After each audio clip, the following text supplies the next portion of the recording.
Hi, Val. Hi, Mark.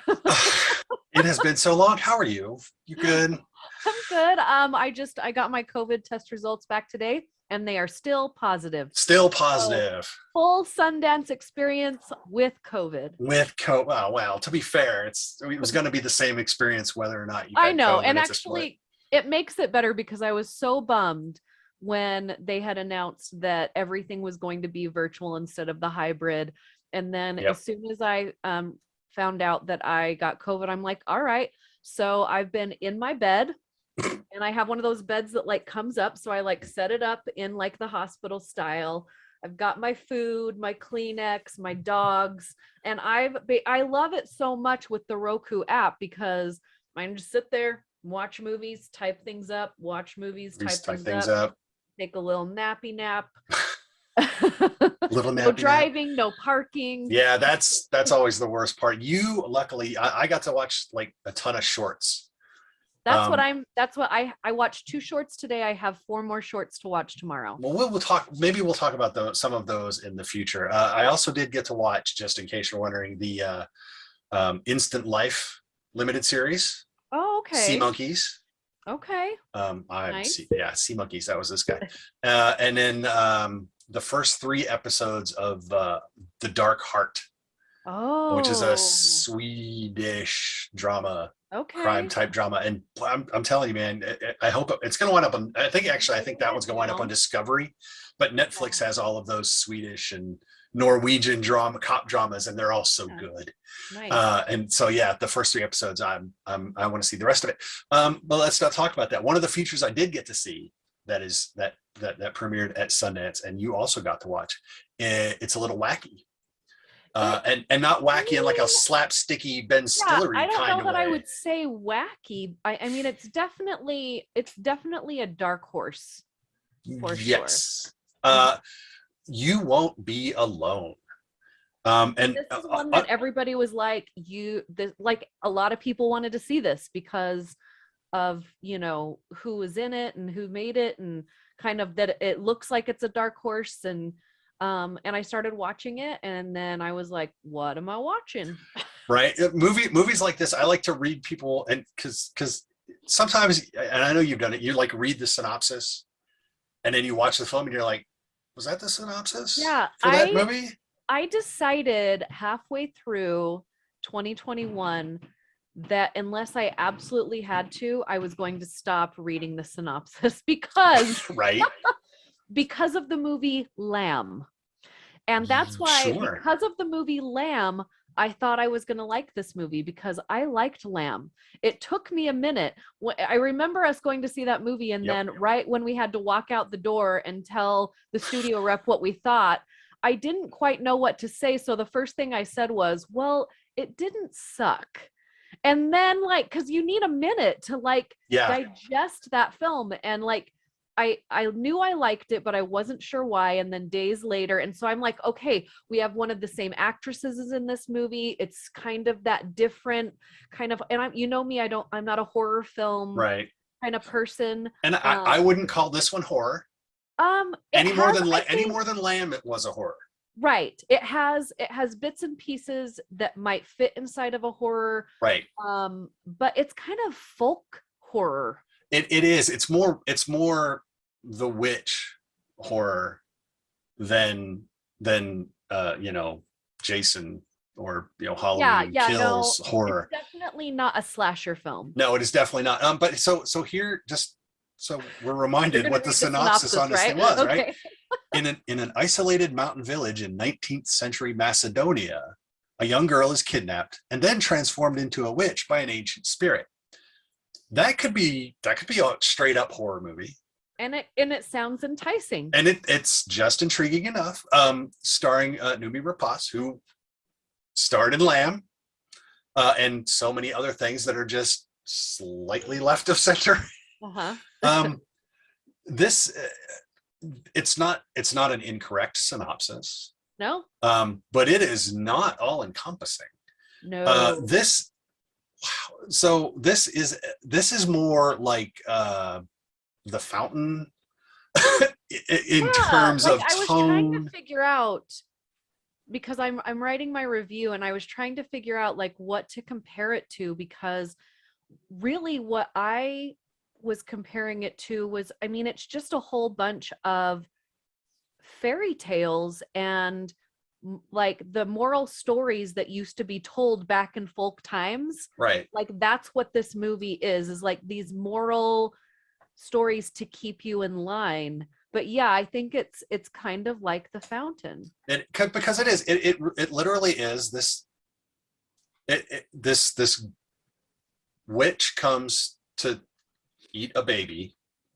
I mean, there's no, you can't clean that up. The witch is going to come to eat the baby, and the mother makes a bargain to save the I'm gonna baby. eat your baby. But I'm going to eat your baby later in life, and I will give it to you, and the mother will give it to the witch pure. So That's she locks the baby in a thing to me, cage. because she's like, don't eat it now. Right. Eat it later. And I'm thinking, wait a second, like, no, that still doesn't make sense. My light is turning off here. Yes, I it don't is. know. You're okay. Oh, hello. There, superstar. Oh my gosh, what is happening? Disco. This Wow. movie Yeah. that we're talking about. It is. It's haunted. It's the witch. Oh my gosh. Like I'm just, what is going on? No. Okay. So you figure out your light. I'll talk a little bit and you can respond.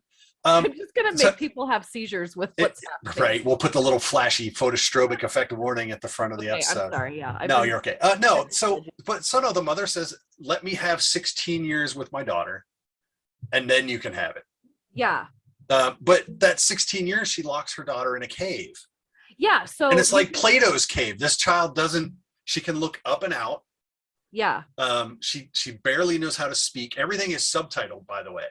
And the subtitle is written in like pigeon child speak when she's talking, which at first you're like, is this just poorly translated? And then you watch and you're like, no, that's oddly effective way to subtitle a film like this with that character. And then the mother comes and brings the daughter out. Ooh, snazzy. There you go. If I die while we do this, because there's some spirit. See, now I feel like we're shooting one of those POV COVID horror movies where like something's going to jump out of your computer screen and kill you. I know.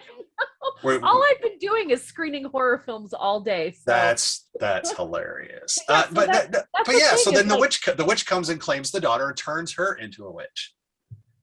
Yeah. And then, but this child has no life experience. I don't understand. Good. Yeah, I don't understand. That was really frustrating to me when she negotiated first, like, okay, we're going to, let me have the first 16 years. And so I'm thinking she's going to do all of these wonderful things. They're going to have all these experiences together and all this stuff. And she throws her in a cave and then doesn't even hang out with her. She tells the village that her daughter is dead. Right. Like, I don't understand the thought process of what was happening. So that was very frustrating to me at first, because as a mom, I was like, what are you doing? What are you thinking? But then, when she puts her in the cave and then she doesn't do anything with her. So why are you keeping her alive? Yeah, it's very Plato's cave. Because she comments about what she kind of sees outside, which I think was great. The thing I took from this whole film, and is because then she comes out and the witch adopts her and turns her into another witch, and she's trying to teach her how witchy things work. This movie, the way I looked at it, this movie's all about motherhood. It's the original mother. It's the witch wants a child, and then the daughter spends all of this time inhabiting other people. Just learning what people are like. But then she kind of morphs into this kind of quest for motherhood. Right. And so at one point, I think I jotted down in my notes, it's like, motherhood is a curse, ? And I don't mean being a mother, but that obsession with motherhood. Yeah. I think it was, for me, it was kind of like, once the motherhood part was like very small, because I just think like the witch wanted a plaything, right? Right. And then she was tired of the plaything because the plaything wasn't smart enough for her, I guess, and couldn't like handle it. And then once we got past that point, it was kind of like like death on a holiday kind of thing. Like when death goes on a holiday to try and figure out like how humans live. But this time the witch decides to figure out how all different types of humans live. Yeah. So, I mean, we see life through the eyes of a young mother, which is when she's inhabiting Numi, and then a child. Yeah. And then, but even when she kind of inhabits that child, that was almost a motherly instinct. Yes. For that situation. And that, so that even kind of fit. Then she becomes a man for a while. Yeah. And then it is this weird, I mentioned the fountain, and it's just this huge look at all of these different aspects of life. But you could generally say parenthood, but from most of the points of view of this, it really is motherhood. That kind of longing to pass on life, create life, and move it along. Even the witch wants to create life or have life and pass it on. So it is that seems to be the overarching theme, but it's couched in this huge, weird, supernatural kind of mess almost. And it is a very messy film to try to watch and keep straight. And because there's no real clear cut, because this child, this 16-year-old witch that's inhabiting all these people, no matter where she is, she's always 16 without any life experience. So really she's like 5. Right. So really we're watching this whole movie through the eyes of a child. And it's just weird to see all that. I do think that as soon as we got into her experiencing life is when I started connecting and liking the movie. I didn't care for the beginning, except for some of the good cinematography that there was some good visuals. But as soon as she figured out what she could do, and it was purely on accident, I started connecting to the movie. And I do think that as she inhabited different people along the way, she started growing and growing up. And she was so malleable, you know what I mean? Because she lived in that cave, and because she didn't have any of these preconceived notions about anything. She was just so curious, and she felt so lucky to be having these experiences that you could tell, like, she wanted to work harder than anyone because she had never experienced anything like that. But she didn't know how anything worked. So it was just all this unbridled energy. Yeah. And she's mute. So she can't ask or explain or any of that. Yeah. It's all it's all this really physical performance-based stuff. And yeah, she is really just trying to figure it all out, just like a toddler would. Yeah. And so she spends the majority of the film as Numi. But when she's herself, I believe that's Alice Englert is the actress's name. She does a really nice job of embodying this kind of awestruck person that really just doesn't get it. But then every time she comes back, you kind of see that growth that you're talking about. You see her, she grasps a little more. So it seems like every decision she makes on who she inhabits and how she acts during that time is a little better informed than the one before it. It's still, I mean, it takes her a long time. And then she becomes a mother. Yeah. And even then, she's still figuring that out. But she understands it's important because she was a child, and all these motherly figures, whether it was her mother, whether it was the witch, whether it was the mother-in-law of Numi when she's in that, whether it was her mother when she was the child, whether it was the man's I mean, so there's all these again, I just kept coming back to this. It really is an examination of motherhood. Now, what they're trying to say I can't say because I'm not a mother. Right. So I was hoping you might have a little more insight there. I think that for me, and maybe I didn't see it so much about that just because it's how I think all the time, and so it's just regular for Right. me. But for me, it was more about the connection of life, and I mean that does come out of motherhood. But I do think when they threw in the fact that she was a man for a little while, and the experiences she had as that man, I think helped her later when she fell in love, because she had never felt, her mother loved her, but like in the weirdest way, right? She In a didn't very selfish understand. Her way. mom was in a very selfish way, in a very fearful way. Yeah. Right. And then she had the witch mom who also was very selfish, Selfish but in a way. dismissive. And so then right. And so when she finally started having these connections and relationships with people in the different kinds of love, like when she became, she had the mother-in-law that was helping, helping her not be crazy. Right. You know what I mean? And shielding her from her awful husband. Mm-hmm. That was a different kind of love, because a mother-in-law's love is different than a mother's love, right? Right. And so she learned that, and then she learned the love that comes from a man and then to a man. And then when she falls in love with her husband, who she has a baby with, that's like the ultimate love, because she feels like she can't be without anyone else. That is her. He is her. I am him. All of those things, Mm-hmm. like he is my life.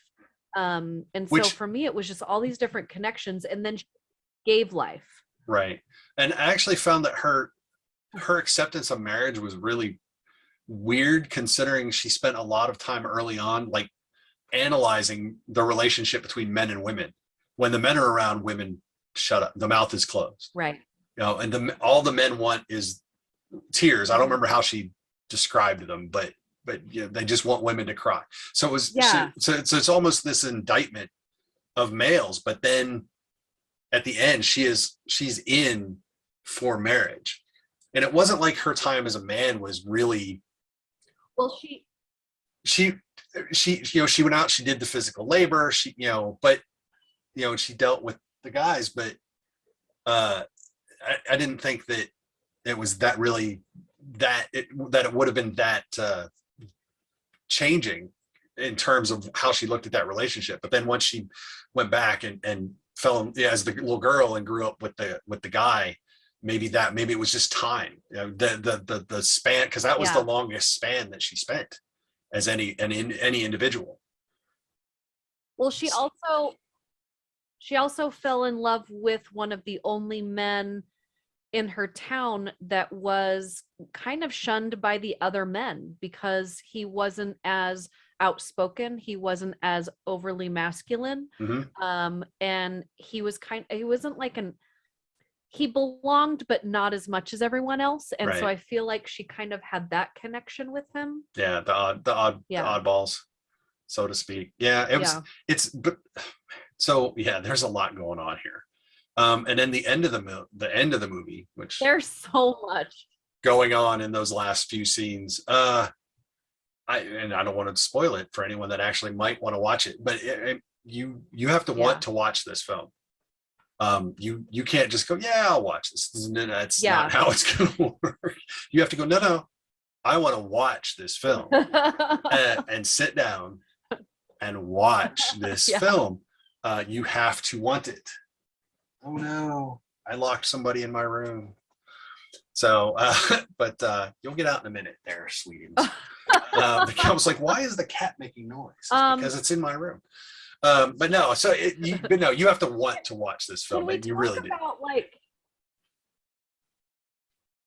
Can we talk about the claw in the middle of her hands? Oh my God. And the dude is okay with that. Like, it was, But I mean, when I first saw it, I'm like, how does this work? Like, why is this a thing? What does it have to do with anything? And all you're going to do is hurt yourself. And like all the time. That's all I could think about the whole time is you're going to hurt yourself with yourself. Right. And but like I said, but then the guy was just like, he just looked at it, he's like, oh, okay. It's like she's got some weird tattoo of an ex-boyfriend's name on her or something. He's like, that's fine. And it's just like, dude, that just seems really dangerous to me. But it's not there all the time. Which is weird, you know, what it's like with the fingernails, all the fingernails and then that claw. Right. It's just like, what? Who came up with that design? But yeah, that was a little bit that was a little bit crazy. Yeah, it's definitely this is definitely not a multiplex film. This is going to be your art house. Sorry, you're kind of going in and out. I don't know if it's my internet. I don't know your internet, but you keep going out. I will hope it is not me. I'll blame yours because with your lights and everything else. I didn't hear what you just said. I will blame you. I'll blame yours with your lights and whatnot. I'll blame your internet. Your house is possessed. So we'll go ahead. We'll go ahead and wrap this one out. Don't do that. No. But no, who are you going to tell to watch this movie? Who should watch this movie? So I definitely think art house people will love this film. I do also think, because I really loved the meat in the middle. Mm-hmm. And I think if you're in for a challenge, if you're in for something that has a lot of symbolism, yes, but doesn't necessarily match. Sometimes I feel like, I don't know how to say this. Like, one, I think it's a little too long. I think that there are parts that need to be tightened up and edited down. Yeah. I also think that when you get into the witch part of it, which is supposed to be the mystical part, I don't care. I think the makeup and the special effects is not up to par with the cinematography and the story of the film. So that kind of takes me out of it. Right. But if you want to watch something that really has a lot of messaging and symbolism, this is one of those. And if you're okay with a little bit of a slow go in the beginning and a little bit of weird, I think you'll like it. I definitely don't think it's for everyone. I definitely think it's a very specific audience. Yeah, I agree that you said the art house crowd will love it. And it's like, they'll be ready for it. I don't know if they'll all love it, but they'll at least be able to, be able to appreciate it. Ones that, yeah, they'll like what's happening. That I don't know that anybody will like it as a whole. Right. Right. But I think that there are parts of it that are very well done. And there are parts of it that really make you think about what they're trying to say. And I respected some of what they were doing. But I don't think it was a cohesive project. Yeah, and I think part of it is, you're right. I think it's a little long, and I think there's a couple, even if they expanded on a couple of areas of the bits of the mythology a little bit more. But you're right, the meat of it, where we get all of her experience, is good. I liked the part in the cave, but that feels like a 45-minute, like it should be like a 45-minute short film that's just about that. Make me Plato's Cave. Yeah, exactly. And I'll watch that movie. But the good bits of this are the middle. Get a budget for your witch. Right. Yeah. Well, I think they're using I feel like the mythology on the witch is underdeveloped. They go back and they kind of try to explain it toward the end, with that background, but even then it's like, it's okay. But I feel that's like the underbaked part, is just that solid mythological base. So, but it's not bad, but it is not for everyone, and it's not an easy watch. You do have to want it. So it's no Aronofsky, but it's still not an easy watch. So, let's not even talk about Aronofsky's work, because that'll melt your brain. So okay. So that is you won't be alone. It's going to release in April-ish sometime. Uh-huh. If you're interested, watch the trailer. I believe the trailer is out there. You can watch it. And yeah, if you're ready to be challenged and sit down for not quite 2 hours, there's a lot of good bits, and that was my takeaway. There's a lot of good bits in this, and you're right. As a cohesive unit, it's just a little short. Which, man, it's I almost want to see what this guy does next. Goran Stolevski. I definitely am curious about. Yeah, I'm definitely curious about what he will be doing in the future, because I do think there is something there that intrigues me. Well, this is his I first just think that feature. there needed to be a better editor's eye on this. Yeah. Okay.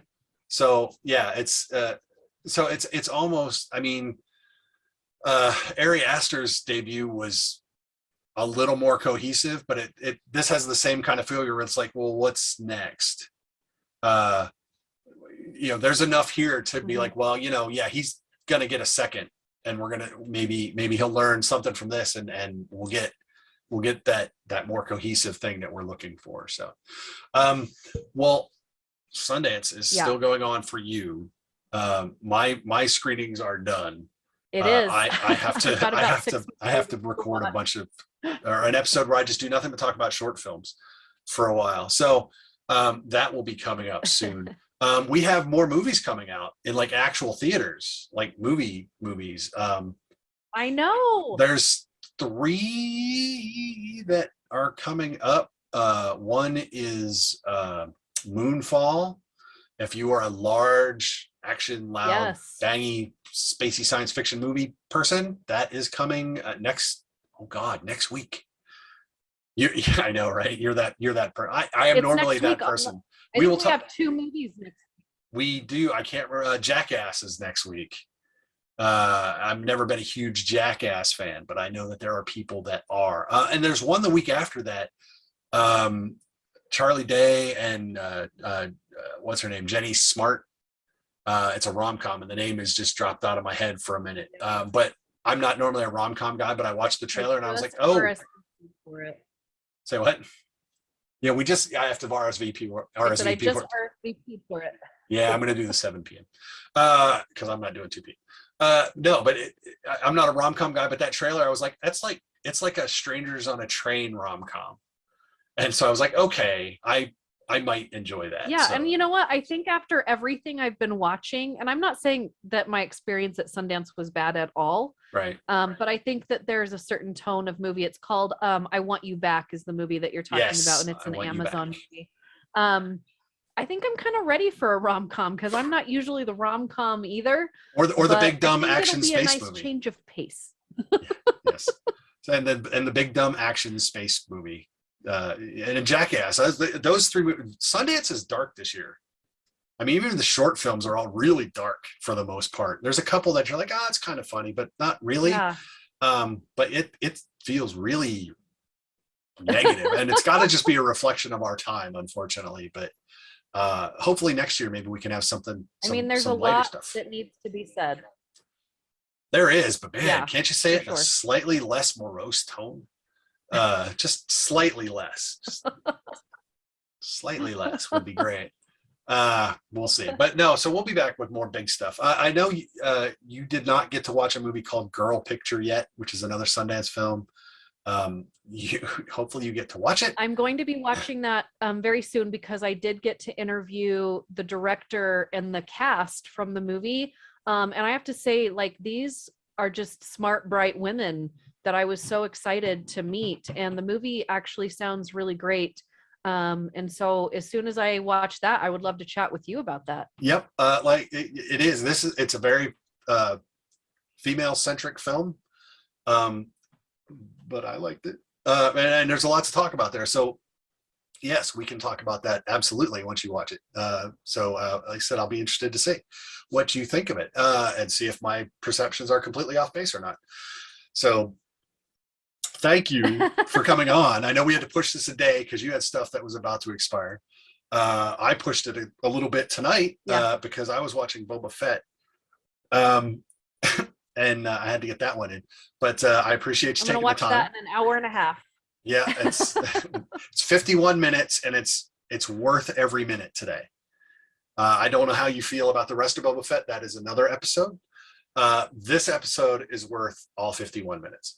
So that's what I'll tell you about that. So thank you again. Till next time. Yes, there's Boba Fett right over that way. Right there. And she's got her own Mando armor too. So yes. There you go. That's what we have. That's what we have. We have movies coming up. We have more Sundance to talk about. We will always welcome the lovely and talented Val with us. So take it easy, everyone. Val, say bye.